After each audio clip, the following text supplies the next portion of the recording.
Hey guys, some new research has just come in. They're saying that 73% of buyers will overlook properties that require renovation.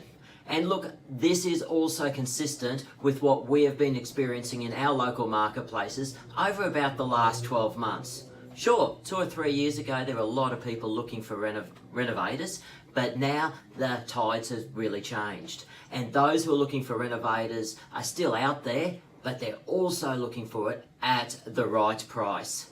And when it comes to renovations, some will look at a cosmetic renovation, i.e. just the replacement of a kitchen or something simple where they can get a contractor in. But most buyers are wanting a property that they can move straight into and live virtually maintenance-free for many years to come. So, if you are looking at selling your property, make sure that you complete all of those small odd jobs you've got going on around the property and that it is presented in its very best light in order to be competitive amongst other properties out there for sale. Guys, hope you found this video of value. I'm Brendan Homan from Remax Property Shop. Have a great day.